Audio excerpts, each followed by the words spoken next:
sweet like a buttercup. You're a Barbie doll. Show them all what I'm made of. Strut down the hall. Won't stop till I get enough. All right, let's get right into it and take a look at this Premier League match between Newcastle and Bournemouth. Yeah, it looks like we've got a live game update here. Yeah, and The scoreline already tells a pretty interesting story. for sure. I mean, what immediately jumps out at me is just Bournemouth's form right now. Oh, yeah. 11 games unbeaten across all competitions. Whoa. They're playing with so much confidence Yeah. and consistency that it's really turning heads. 11 games. I mean, that's not just a hot streak. That's like a full-on statement. Absolutely. With this win, it puts them level on points with Chelsea Oh, wow. and only 1 point behind Newcastle in the table. Yeah, They are making a serious push for a European spot. they really are. And I think this performance against Newcastle Yeah. really just solidifies that. Did you see Justin Kluivert's hat trick? Oh, a hat trick always gets my attention. Yeah. What was so special about this one? Well, his first two goals were, I mean, Yeah. kind of classic poacher's finishes, Yeah. you know, just being in the right place at the right time. But the third goal in the 92nd minute, he unleashed this absolute rocket from outside the box. Oh, wow. The technique and the precision were just stunning. It was a goal worthy of winning any game, really. So tell me about Newcastle's side of things. Okay. Did they just kind of crumble under Bournemouth's attack? Or did they put up a fight? They definitely faced an uphill battle. Yep. I mean, Bournemouth's defense was so well organized. Right. They really made it difficult for Newcastle to penetrate and create clear-cut chances. It sounds like Bournemouth came into this match with a very specific game plan. Yeah, it seems that way. Uh-huh. They were disciplined, compact, and really stifled.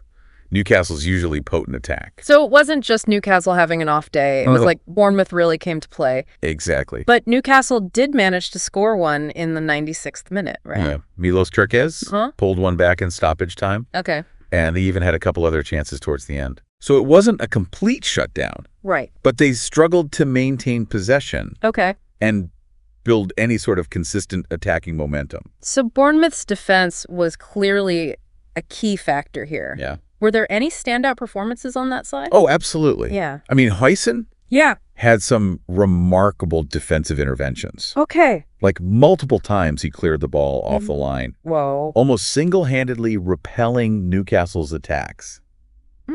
Those were some real game-saving moments. I bet. And on the flip side, what about Newcastle? Sure. Anyone step up for them on the defensive side? Well, their goalkeeper, Martin Dubravka. Yeah.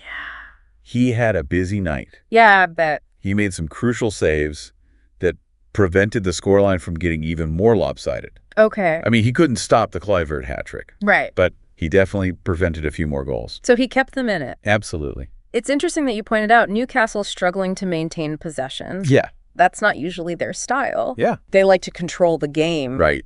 through the midfield. Exactly. And that's what makes Bournemouth's performance even more impressive. Yeah. They just seem to anticipate Newcastle's every move, Wow. closing down spaces and forcing them into those rushed passes. Yeah. It's like they'd really done their homework. Do you think Newcastle being forced to play more defensively opened them up to Bournemouth's counterattacks? Absolutely. Yeah. When Newcastle did manage to push forward, Yeah. they often left themselves exposed at the back. Yeah. And Bournemouth was so quick to exploit those gaps with their pacey wingers. Yeah. Especially Ouattara and, of course, Kluivert. They were relentless. So almost like Newcastle's attempts to attack backfired. Yeah, It's like they were caught between a rock and a hard place. exactly. They couldn't afford to sit back Right. and absorb pressure. But every time they pushed forward, they Yeah. risked being hit on the counter. Bournemouth's tactics really put them in a difficult position. There was that moment in the 71st minute where Semenyo almost set up Brooks for a goal, right? Oh, yeah. Semenyo made this brilliant run down the wing and hooked the ball across the face of the goal. Okay. Brooks almost connected for a tap-in. Wow. But Dubravka somehow managed to claw it away. Oh my gosh, that must have been a heart-stopping moment for Newcastle. Yeah. It sounds like Bournemouth was creating chances, really, throughout the match. They were creating chances throughout the game, even when they had a comfortable lead. Wow. That speaks volumes about their mentality and their desire to win. They weren't content with just defending their lead. Right. They wanted to keep attacking Yeah. and put the game beyond doubt. It seems like this win was less about Newcastle's weaknesses and more about Bournemouth's strength. I think that's a good point. Okay. Bournemouth is playing like a team possessed right now. Yeah. They have such a clear identity. They're so tactically disciplined and just hungry for success. So this isn't just a blip on the radar. This is a team that deserves to be taken seriously Absolutely. as a contender in the Premier League. This was a statement performance, and it'll be fascinating to see how they build on this momentum in their upcoming matches. Okay, let's take a closer look at a few key moments. Sure. In the match, we've already touched on some, but are there any others that you think are worth highlighting? Well, there was the moment in the 82nd minute when David Brooks was substituted for Daniel Jevison. Okay. And this wasn't just a routine change. It kind of signaled a shift in Bournemouth's strategy. Oh, interesting. So bringing in Jevison wasn't just about resting a player. Yeah. It was about adapting to how the game was flattening. Exactly. Bournemouth was already leading comfortably so. Right. This substitution suggests that the manager was looking ahead. Makes sense. Yeah, maybe trying to conserve Brooks's energy for future matches or maybe experimenting with different attacking combinations. Makes sense. What about Newcastle? Did their manager make any noteworthy substitutions? Well, in the 90th minute, Newcastle's manager made a double substitution. Okay. Bringing on Jacob Murphy and Elliot Anderson for Alan St. Maximin and Sean Longstaff. Okay. This seemed more like a last-ditch effort to inject some energy and creativity into their attack. Yeah, I mean, it was pretty late in the game. Yeah. And Newcastle was already trailing by 3 goals at that point. Right. Was it even possible for those substitutions to have a real impact? It's tough to say for sure, but Newcastle was desperate for a goal at that point. Right. So, Yeah. Bringing on fresh legs Yeah.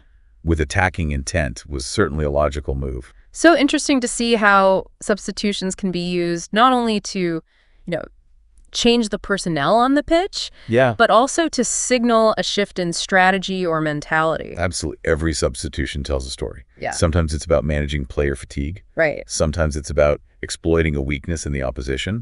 Sometimes it's about sending a message to your own players. Yeah, like a chess match, with each move being carefully calculated to gain an advantage. And in this match, Bournemouth seemed to be playing chess while Newcastle was playing checkers. Wow. Their substitutions were timely Yeah. and effective, and they seemed to have an answer for everything that Newcastle threw at them.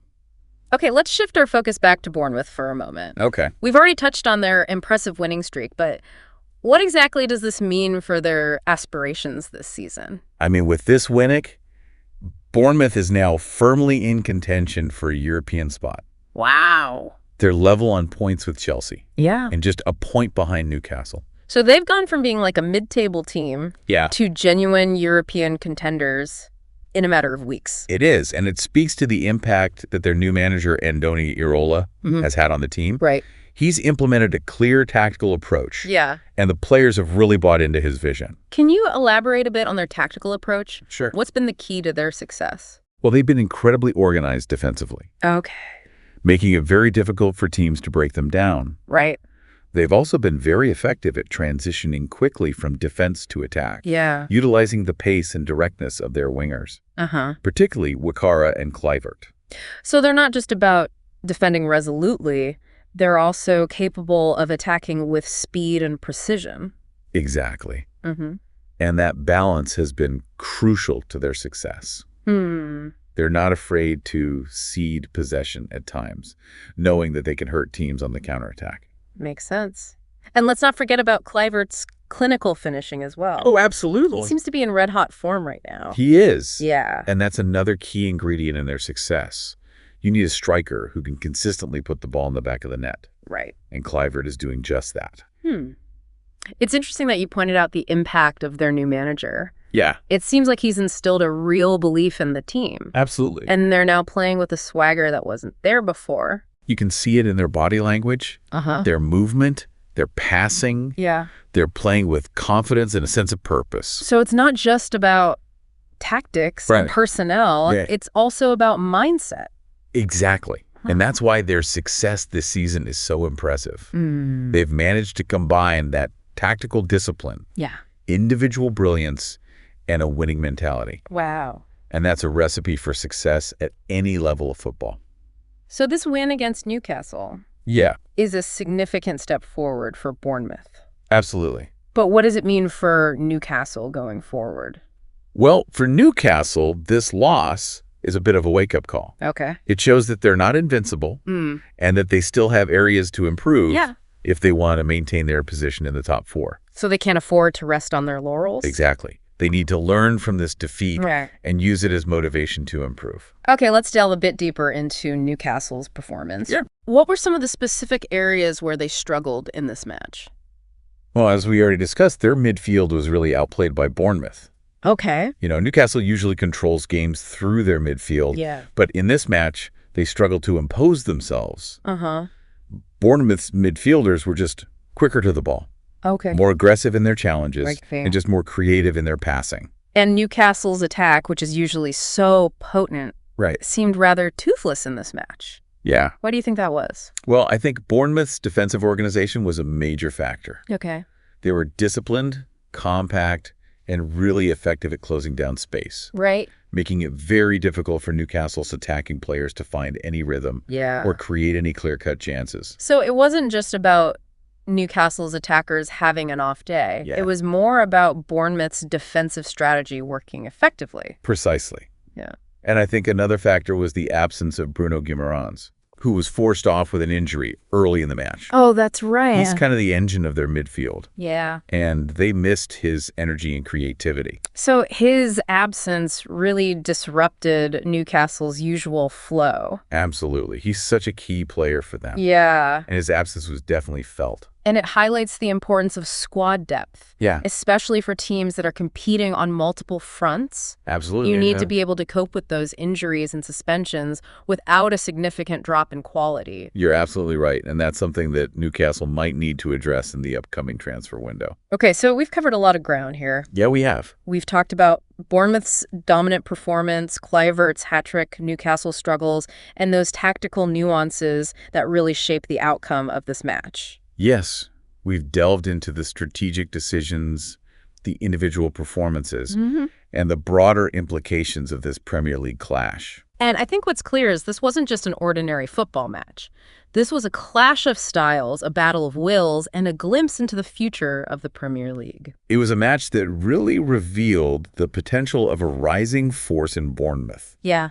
And exposed some vulnerabilities in a team that has established itself as a top contender in Newcastle. It's a reminder that in football, as in life, nothing is guaranteed. Absolutely. The landscape can shift quickly, and teams need to constantly adapt and evolve to stay ahead of the curve. And for fans like us, that's what makes the game so captivating. Yeah. The unpredictability, the drama, the constant ebb and flow of momentum. That's all part of the beautiful game. It really is. We've covered a lot in this first part of our deep dive. We have. But there's still so much more to unpack. Oh, yeah. Join us in part 2 as we delve even further into the tactical intricacies of this match. Yes. And explore the broader implications for both Bournemouth and Newcastle. Looking forward to it. You know what else really stood out to me about this match? It was like a masterclass in counterattacking football from Bournemouth. Yeah, I was just thinking that they were so disciplined and clinical in their execution. Their ability to soak up pressure and then just hit Newcastle on the break time and time again. Yeah. It was remarkable. It felt like every time Newcastle lost possession, Bournemouth was instantly on the front foot. Yeah. Exploiting the space left behind. Exactly. And the pace of their wingers, especially Ouattara and Kluivert, was crucial. Right. They were constantly stretching Newcastle's defense, creating those pockets of space for their teammates to exploit. Kluivert's second goal right before halftime was a perfect example of that. Perfect example of that. Newcastle had committed men forward in search of an equalizer. Bournemouth wins the ball back in midfield. Quick pass releases Kluivert down the right flank. Okay. He outpaces his marker, cuts inside, and slots the ball past Dubravka. Just like that. Textbook counterattacking goal. It was beautiful. And it completely deflated Newcastle going into the break. Yeah, that was a tough one to come back from. It really was. And it highlighted another key aspect of Bournemouth's approach. Okay, what's that? Their efficiency. I mean, they didn't need a lot of chances to score. Right. They made the most of the opportunities they created. It felt like they were playing with a real sense of purpose. Yeah. Almost like they knew exactly how the match was going to unfold. I think that speaks to the manager's tactical acumen. He clearly had a game plan, and his players executed brilliantly. They were patient, disciplined, and just ruthless. Okay, let's talk about some individual performances that stood out. We've already discussed Kluivert's hat trick, of course. Right. But who else impressed you? Well, on Bournemouth's side, Yeah. I thought Philip Billing in midfield had a fantastic game. Yeah. He was everywhere, breaking up Newcastle's attacks, winning tackles, and distributing the ball effectively. Really set the tone for Bournemouth's dominance in midfield. And Ryan Christie also played a key role, didn't he? Absolutely. His creativity and vision in midfield were instrumental in orchestrating Bournemouth's attacks. Okay. Constantly looking to find that killer pass. Yeah. And he caused Newcastle problems all night long. It seemed like Bournemouth's midfield was always one step ahead of Newcastle's. They were just sharper, more decisive, and more in sync with each other. Right. Newcastle, on the other hand, seemed a little disjointed and out of sorts in midfield. Yeah. They were missing that spark, that fluidity that we've come to expect from them. Yeah, it's almost as if Bournemouth had disrupted Newcastle's usual rhythm and imposed their own style of play on the match. Precisely. They dictated the tempo of the match. Okay. And Newcastle never really found a way to get back into their groove. So what about Newcastle's performance? Yeah. Were there any individuals who stood out despite the disappointing result? I thought Joel and Travshed, as usual, worked tirelessly in midfield, covered a lot of ground, tried to break up Bournemouth's attacks. Okay.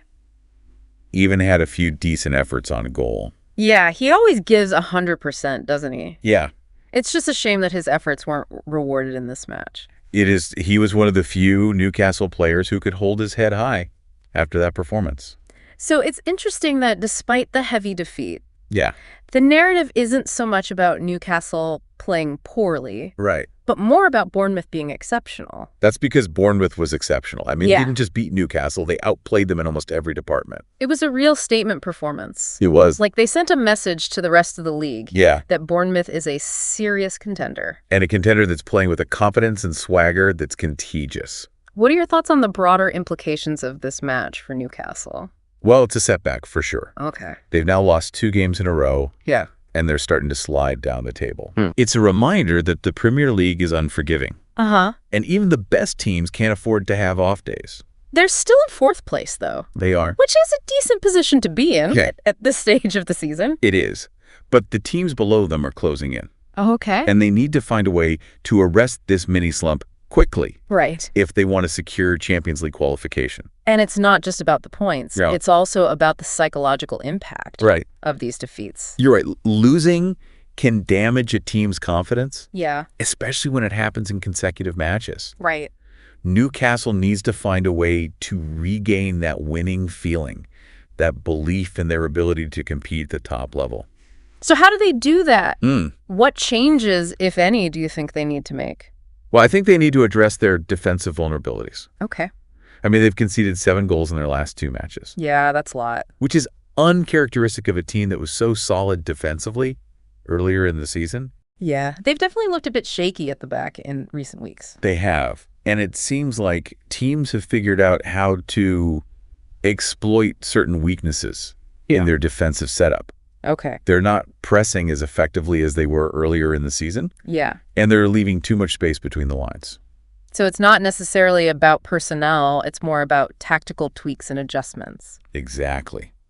I think the manager needs to go back to the drawing board and figure out how to make his team more compact and more difficult to break down. And what about their attack? Yeah. Do you think they need to change anything there? I think they need to be more creative in the final third. Okay. They become a bit predictable in their build-up play. Right. And teams are starting to anticipate their movements. So they're missing that element of surprise, that unpredictability that can unlock stubborn defenses. And I think they need to find a way to get their wingers more involved in the game. Okay. I mean, they have some dangerous players out wide. Right. But they haven't been as effective in recent weeks. So it's about getting back to basics, Yeah. rediscovering that spark that made them so dangerous earlier in the season. Exactly. And they need to do it quickly because the competition in the Premier League is relentless. Yeah. And they can't afford to fall too far behind the pack. Okay, let's switch gears for a moment. Sure. And talk about the atmosphere at St. James's Park during the match. Oh, the atmosphere was electric as always. Yeah. Newcastle fans are known for their passion, their unwavering support. Right. And they were in full voice despite their team trailing for most of the match. They really do create a special atmosphere at St. James's Park. Yeah. Even when things aren't going their team's way. It's a testament to their loyalty. Yeah. And their love for their club. They understand that football is a game of highs and lows. Right. And they're always there to support their team through thick and thin. And I think the players feed off of that energy. Oh, absolutely. You know, even though Newcastle lost, they kept fighting until the final whistle. Yeah. And I think that was partly due to the encouragement that they received from their fans. Absolutely. The fans never gave up. Yeah. And that seemed to inspire the players to keep pushing, even when the game seemed out of reach. It's that connection between the players and the fans that makes football so special. It really does. It's more than just a game. It's a shared experience. Right. A community. And it's those moments, those shared experiences that create lasting memories. Okay, let's delve into some of the specific moments in the match that contributed to that electric atmosphere. Yeah.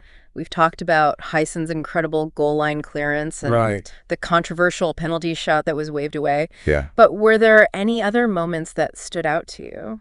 Well, there was that moment in the 64th minute when Bournemouth scored their third goal. Okay. The stadium, which had been buzzing with this nervous energy, just moments before, went eerily silent. Wow. It was like the air had been sucked out of the place. Yeah, you can almost hear that. You could feel it. Right. And for Bournemouth fans, it was the sound of euphoria. Right. The away end erupted in celebration. You could see the belief growing in their players. They were on their way to a famous victory. So you had these contrasting emotions, this back and forth between hope and despair. Exactly. That really added to the drama of the match. Absolutely. And that's what makes football so compelling. Yeah. It's a roller coaster of emotions. And you never know what's going to happen next. And it's those unexpected twists and turns, those moments of brilliance and heartbreak that we as fans live for. But the stories that we tell and retell. Yeah. The moments that stay with us long after the final whistle has blown. So we've talked a lot about the tactical side of the game. Yeah. But let's not forget about the human element. You know, this match wasn't just about formations and strategies. It was about the dreams, the aspirations, the disappointments of the players involved. For Bournemouth, this win was a validation of their hard work and their belief. You know, they're a team that has been on an incredible journey. Yeah. And this victory is just another chapter in their remarkable story.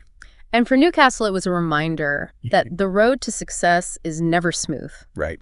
That there will be bumps along the way. They're a team that has high expectations. And this defeat will test their character and their resilience.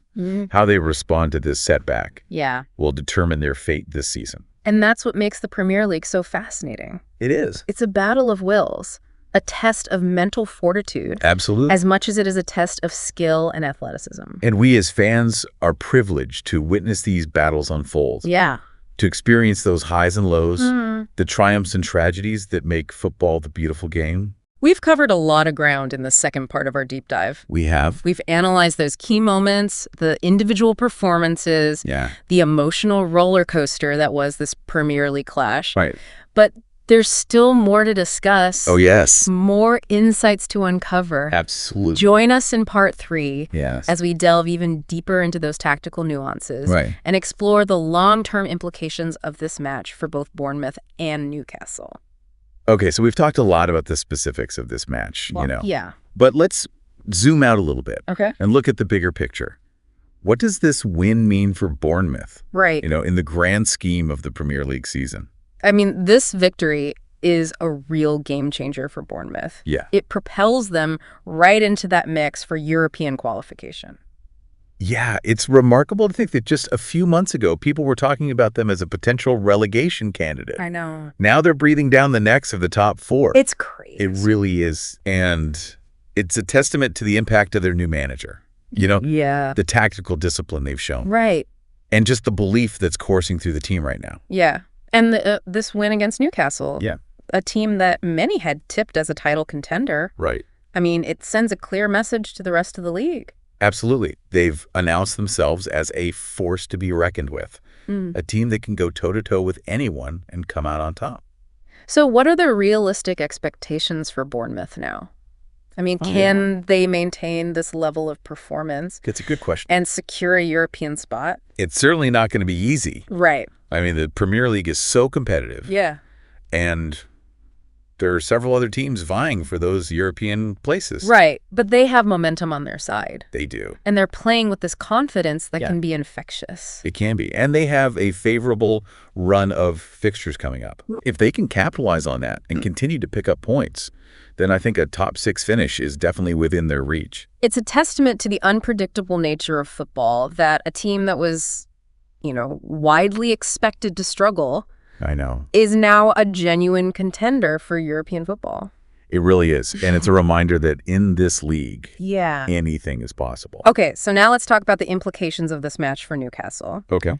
What does this loss mean for their ambitions this season? I think it's a bit of a reality check for Newcastle. Okay. They've been flying high this season. Right. But this defeat shows that they're not invincible. Yeah, it exposes some areas where they need to improve if they want to sustain a challenge at the top of the table. Absolutely. Their defensive vulnerabilities were pretty evident in this match. Right. And they need to find a way to tighten up at the back if they want to compete with the best teams in the league. And they need to rediscover that midfield dominance that has been such a key part of their success this season. Yeah, their midfield was outplayed by Bournemouth. Mm-hmm. And they need to find a way to regain control of that area of the pitch. It's interesting how one match can kind of shift the narrative so drastically. It is. Before this game, everyone was talking about Newcastle's title credentials. Yeah. Now it's all about addressing their weaknesses and proving that they can bounce back from a setback. Right. And that's the beauty of the Premier League. Yeah. It's a marathon, not a sprint. Yeah. And there are always twists and turns along the way. Yeah, and how a team responds to those twists and turns Right. often determines their ultimate success. Absolutely. And this will be a real test of Newcastle's character and their ability to learn from their mistakes. So we've talked about, the tactical and the strategic. Yeah. But let's not forget about the human element as well. Of course. This was a match full of individual stories, Yeah. moments of brilliance, and of course disappointment. Oh, yeah. For Justin Kluivert, it was a night that he'll never forget. His hat trick was just a masterclass in finishing. Right. And it really showcased his talent on a global stage. And for Bournemouth fans, it was a night of pure joy. Absolutely. A night that will live long in the memories. It will. But for Newcastle, it was a night of frustration and disappointment. Yeah. A night that will hopefully serve as a catalyst for improvement. I think so. So as we kind of wrap up this deep dive, Yeah. I'm struck by those contrasting emotions that this match evoked. The elation of victory for Bournemouth. Yeah. The frustration of defeat for Newcastle. Of course. And just the sheer unpredictability of the Premier League itself. It was a match that really encapsulated everything that we love about football. The passion, the drama, those tactical battles, and the individual stories that just make this sport so compelling. It was a reminder that in football, anything is possible. Absolutely. Underdogs can rise, giants can stumble. Yeah. And the narrative can shift in an instant. And as fans, we're so fortunate to witness these stories unfold week after week in this incredible league we call the Premier League. Well, that's all the time we have for today's deep dive. Okay. We hope you've enjoyed our analysis of this fascinating Premier League encounter. Yeah, thanks for joining us. And remember, the beauty of football lies not just in the results, but in the journey, the stories, and the emotions that make this sport so captivating. Couldn't have said it better myself. Until next time, keep the passion for the beautiful game alive. Sound the alarm. I'm coming up. We'll have the ball. I'm sweet like a buttercup. You're a Barbie doll. Show them all